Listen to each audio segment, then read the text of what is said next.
శివుణ్ణి కన్న బిడ్డలా చూసుకున్న బెజ్జ మహదేవమ్మ గురించి మీకు తెలుసా? ఒకరోజు బెజ్జ మహదేవమ్మ శివుడికి తల్లి లేదు అనే విషయం తెలుసుకొని కుంగిపోతూ, తల్లి ఉంటే భిక్షాటన చేయనిచ్చేదా, తల్లి ఉంటే పులితోలు చుట్టనిచ్చేదా, తల్లి ఉంటే విభూది రాయనిచ్చేదా, తల్లి ఉంటే శ్మశానానికి తిరగనిచ్చేదా అని అంటూ స్వయంగా చిన్న బిడ్డ ఆకారంలో శివలింగాన్ని తయారు చేసి, శివయ్య నువ్వు నా బిడ్డవు, నిన్ను నేను ఇక్కడే కన్నాను అంటూ కన్న తల్లిలా పొంగిపోతుంది. ఆ శివలింగానికి పసిపిల్లలకు చేసే ప్రతి ఆలనా చేసేది. అది గమనిస్తున్న మహాశివుడు ఆమెకు మోక్షం ఇవ్వాలని భావించి ఆమె భక్తిని పరీక్షించేందుకు ఒకరోజు కళ్ళు మూసుకుని స్పృహలేనట్టు కనిపిస్తాడు. ఆమె ఏడుస్తూ, అయ్యో శివయ్య, కళ్ళు తెరిచి నన్ను చూడు, నిన్ను విడిచిపెట్టి నేను ఎలా ఉండగలను, నీకేమైనా కావడానికి ముందే నేను నా ప్రాణాలు విడుస్తున్నా అని అంటుంది.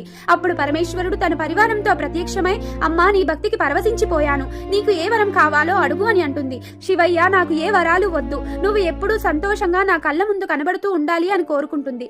దానికి పరమేశ్వరుడు, నీ కోరిక ప్రకారం నేనెప్పుడూ నీ కళ్ళ ముందు కనబడతాను, నువ్వు ఇంకొంతకాలం భూలోకంలో నివసించి తరువాత కైలాసానికి వస్తావు అని వరమిచ్చి అంతర్ధానం అయ్యారు. ఈ వీడియో మీకు నచ్చినట్లయితే ఛానల్ ని సబ్స్క్రైబ్ చేసుకోండి. Thank you for watching.